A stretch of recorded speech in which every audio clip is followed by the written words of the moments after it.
من شرور أنفسنا ومن سيئات أعمالنا من يهده الله فلا مضل له ومن يضلل فلا هادي له وأشهد أن لا إله إلا الله وأشهد أن محمدًا عبده ورسوله أما بعد. قابل صد احترام علماء کرام، عزیز طلباء، کوئی بات لمبی گفتگو اس کی تو مجھ میں اس وقت ہمت نہیں ہے. 2-4-5 منٹ میں کچھ عناوین جو ہے نا وہ میں آپ کو دے دیتا ہوں، بس وہ عنوان یاد رکھیں، اس پہ غور کرتے رہیں، اس کو اپنے کردار کا، عملی علمی زندگی کا حصہ بنائیں. سب سے پہلی بات یہ ہے کہ جس ادارے میں ہم تشریف فرما ہیں سب، یہ دینی تعلیم کا ادارہ ہے. یہاں پہ نصاب تعلیم اللہ کی شریعت اور محمد الرسول اللہ صلی اللہ علیہ وسلم کی سنت کے عین مطابق ہے. ملک میں تعلیمی ادارے بہت ہیں، مختلف علوم فنون وہاں پڑھائے جاتے ہیں، دنیا داری کے بھی اور دین داری کے بھی. ہمیں اس حوالے سے کہ ہم خالصتاً کتاب اللہ اور سنت رسول صلی اللہ علیہ وسلم، اس کی تعلیم، تعلم، اس کے مطابق تربیت اور اس کی آگے تبلیغ، ترویج، یہ ہمارا مقصد ہے، یہ ہمارا نصب عین ہے ہماری زندگی میں. تو بھائیو، یہ بات ذہن نشین رکھیں کہ یہ علم کسی بندے کا علم نہیں ہے، یہ اللہ کا، اللہ کے رسول صلی اللہ علیہ وسلم کا علم ہے. اس میں کامیابی کے لیے، ہر اعتبار سے کامیاب ہونے کے لیے انہی آداب کو ملحوظ رکھنا ہوگا جو آداب اللہ اور اس کے رسول صلی اللہ علیہ وسلم نے اس کے لیے بیان فرمائے ہیں. سب سے بڑا، سب سے پہلا ادب جو ہے وہ یہ ہے کہ اس کے اندر سوائے للہیت کے اور کوئی مقصد نہیں ہونا چاہیے. اور امام بخاری رحمۃ اللہ علیہ، یعنی یہ وہ ائمہ ہیں جو حقیقت میں اللہ کے دین کو اللہ کی مراد کے مطابق جس کی سمجھ اور بوجھ رکھنے والے لوگ ہیں. سب سے پہلی حدیث انہوں نے اپنی کتاب میں یہی بیان فرما دی کہ نیت کا جو ہے یہ معاملہ ہے کہ آپ جو بھی عمل کر رہے ہیں، عبادت کر رہے ہیں، پڑھنے کے لیے بیٹھے ہیں، جیسے علم کے حصول کی آپ جو ہے وہ نیت سے محنت کر رہے ہیں، کیوں کر رہے ہیں، مقصد کیا ہے، کیا کرنا ہے، آپ کیا چاہتے ہیں آپ اس سے. تو یہ بہت بڑا، سب سے بڑا جو ہے یہ فیصلہ ہے، یہ معاملہ ہے جس کے بارے میں ہمیں بہت توجہ کی ضرورت ہے.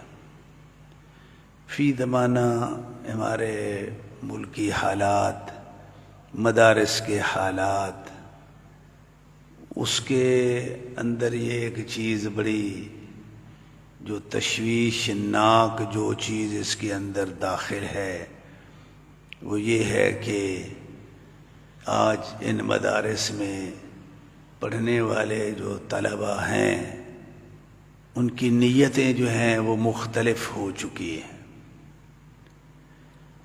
صرف ایک نیت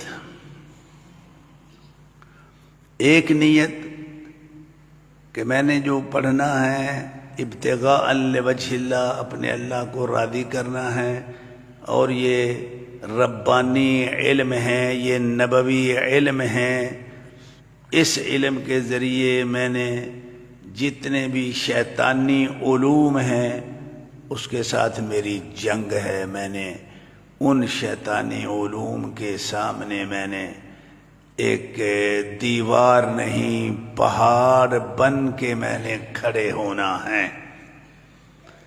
پوری میری کوشش یہ ہوگی کہ اللہ کی زمین سے اللہ کے دین کا علم شیطان کی کاوشوں سے اٹھنے نہ پائے، اس کو نقصان نہ ہونے پائے۔ یہ جو ہے نا وہ نیت، اصل جو ہے وہ نیت ہے۔ تو بھائیو، ایک تو اپنی نیتوں جو ہے نا اس کو آپ جو ہے نا وہ خالص کریں۔ ہماری مشکل یہ ہے کہ ہم نیت کیا ہوتی ہے اس کا مطالعہ ہم نے کبھی وسعت سے توسع سے کیا نہیں ہے۔ بہت سارے کلمات ایسے ہیں شرعی جو بڑی اہمیت کے حامل کلمات ہیں، ان کے ساتھ شریعت کے بڑے بڑے مقاصد اس کے ساتھ وابستہ ہیں۔ وہ ہم نے لفظ سنے ہوئے ہیں، ایک مختصر سا تصور ہمارے ذہن میں ہوتا ہے، ہم اسی تصور کے تحت ہی ساری زندگی جو ہے وہ گزارا کرتے رہتے ہیں، لیکن ان کے حقائق میں تفقہ، ہر اس اصطلاح کے اندر کیا اس کا مفہوم، کتنی وسعت، کیا اس میں داخل ہوتا ہے، کیا اس میں داخل نہیں ہونا چاہیے، اس پہ ہم نے کبھی مطالعہ جو ہے نا وہ ہم نہیں کرتے۔ یہی وجہ ہے کہ یہ وہ برکات نہیں ہے، وہ تعلق باللہ کے وہ تقاضے ہم پورے نہیں کر پاتے ہیں۔ اب ایک طالب علم ہے، میں ہوں مثال کے طور پہ، میں نے علم حاصل کیا، اس میں 3-4 نیتیں میں نے جو ہے نا وہ اکٹھی کر لیں۔ عموماً ہم نیکی کے کاموں میں یہ کرتے ہیں۔ اخلاص کیا ہے؟ ایک نیت، 2-3 نیتیں نہیں۔ اچھا چلو مدرسے میں چلتے ہیں، وہاں پڑھیں گے، دین بھی پڑھ لیں گے، کوئی سمجھ بھی آ جائے گی، اس کے بعد جو ہے جو شہادہ جو ہے وہ مل جائے گی، اس کی بنیاد پہ نوکری بھی مل جائے گی، اس کی بنیاد پہ یہ بھی ہو جائے۔ یہ کتنی نیتیں ہیں جو ہم نے اکٹھی کر لی ہیں۔ اور میاں یہ وہ علم ہے جس میں ایک ہی نیت چاہیے۔ اس علم کی نیت میں آپ للہیت کے علاوہ کسی دوسری نیت کو شامل نہیں کر سکتے۔ اللہ کے رسول صلی اللہ علیہ وسلم کی حدیث بھی ہے، آپ نے فرمایا کہ یہ جو علم ہے جو اس لیے ہے کہ یبتغی بہ وجہ اللہ، جو ہے ہی اللہ کو، اللہ کی جو ہے وہ رضا اور اللہ کے حصول کے لیے، اب اس میں آپ کسی اور نیت کو شامل کریں گے تو فالویل الویل، تو تباہی ہے، ہلاکت ہے۔ تو میاں ایک تو ان اصطلاحات کا جو ہے نا وہ آپ بہت مطالعہ کریں۔ امام ثوری رحمۃ اللہ علیہ کی مجھے ایک بات جو ہے نا وہ ہمیشہ یاد رہتی ہے کہ یہ لوگ کتنے بڑے فقیہ لوگ تھے یار، جو دین کو سمجھنا، تفقہ فی الدین۔ تفقہ فی الدین یہ نہیں ہے کہ آپ جو ہے نا وہ آیات و احادیث کے معنی میں آپ جو ہے نا وہ دقائق اور نکتے اور اس کے اندر بڑی گہرائیوں میں جا کے تدقیقات جو ہے وہ آپ کتنی نکالتے ہیں۔ تفقہ فی الدین اس کو نہیں کہتے ہیں۔ تفقہ فی الدین اس کو جو ہے نا وہ کہتے ہیں کہ وفق مراد شارع، اس لفظ سے، اس نص سے، اس آیت سے اللہ نے کیا مراد لی، شارع نے کیا مراد لی ہے۔ اگر تو آپ اس تک پہنچ گئے ہیں تفقہ فی الدین یہی ہوتا ہے۔ اگر وہاں تک نہیں پہنچے، آپ نے منطق فلسفے نکال کے اپنے ہی جو ہے وہ نص کے گرد جو ہے وہ ایک انبار لگا دیا ہے تدقیقات کا، یار اللہ نال کی تعلق ہے بھائی، وہ شریعت کے مراد کے مطابق تو نہیں ہے۔ تو ایک تو بھائی بات یہ ہے کہ یہ چھوٹے بڑے پہلو ہیں، حساس پہلو ہیں، جس پہ ہماری جو ہے نا وہ توجہ نہیں ہوتی۔ تو میں سفیان ثوری رحمۃ اللہ علیہ کا ایک قول ہے، وہ کہتے ہیں کہ میں نے اللہ کے دین کا جو علم حاصل کیا ہے احادیث نبویہ صلی اللہ علیہ وسلم، میں نے ہر حدیث کو اس کے عین مطابق عمل کرنے کی کوشش کی ہے، اور میرا دل مطمئن ہوا ہے۔ مثال کے طور پہ نماز کیسے پڑھنی ہے، کھڑا کیسے ہونا ہے، احادیث کی روشنی میں بالکل یقین ہوا ہے مجھے کہ جی حدیث میں کھڑے ہونے کا یہی طریقہ ہے۔ ہاتھ کیسے اٹھانے ہیں، کہاں تک اٹھانے ہیں، احادیث کی روشنی میں اس پہ بھی مجھے یقین کہ بالکل میں نے صحیح ہاتھ اٹھائے ہیں۔ رکوع ہے، سجدہ ہے، یعنی یہ جتنے بھی احکامات ہیں احادیث کی روشنی میں نے تیقن کیا ہے کہ ہاں بالکل یہ اس کا طریقہ ایسے ہی ہے۔ لیکن ایک بات ایسی ہے کہ مجھے آج تک اس پہ میرے دل نے جو ہے نا وہ یہ مجھے بالکل کلیئر صاف ستھرا میسج پیغام نہیں دیا کہ ہاں یہ بھی 100% تو نے صحیح کر لیا ہے، اور وہ ہے مسئلہ نیت کا۔ یہ بات سمجھ آ رہی ہے آپ کو؟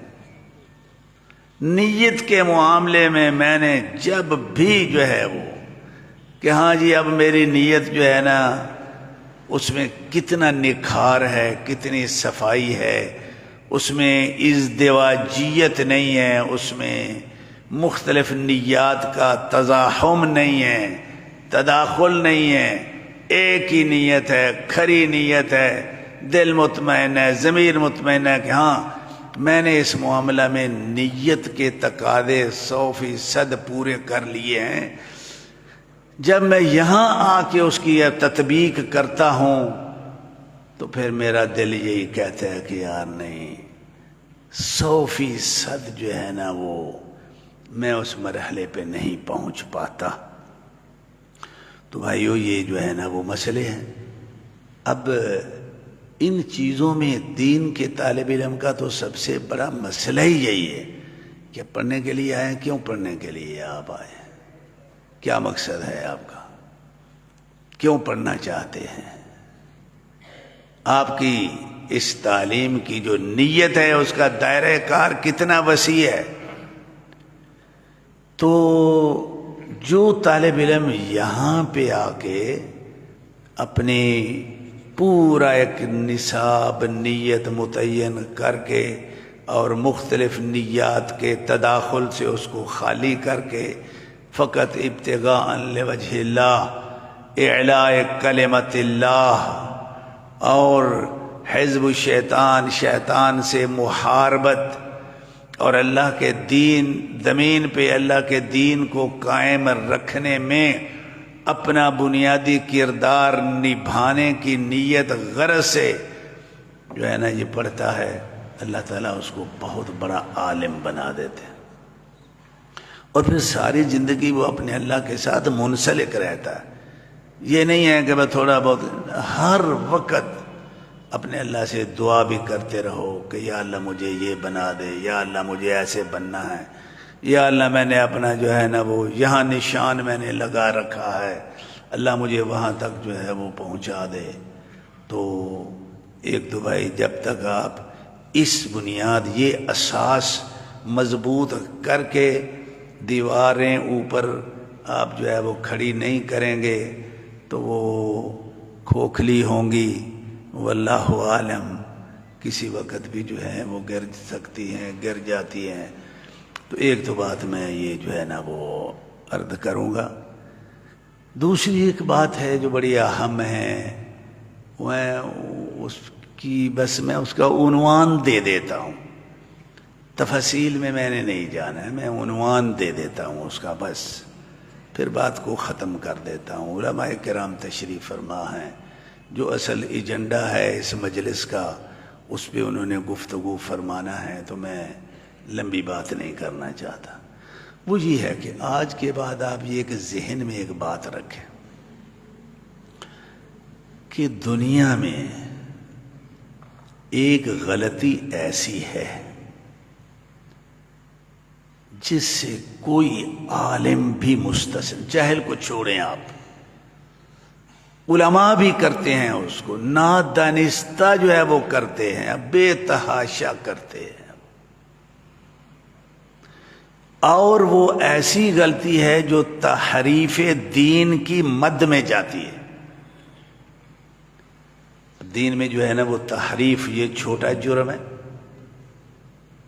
یحرفون الکلم عن مواضعہ، لفظی آپ کر لیں یا معنی کی آپ کر لیں یا آگے، یہ بہت بڑا گناہ ہے ایک۔ لیکن چونکہ معاشرہ ہے، قیامت کی طرف تیزی سے وقت جو ہے وہ بھاگ رہا ہے، دوڑ رہا ہے، تو ایسا ایسا اساسیات جو ہے وہ بھی مٹتی چلی جاتی ہیں، اور یہ جب اساسیات مٹتی چلی جاتی ہیں تو پھر آگے مٹنا بہت آسان ہو جاتا ہے۔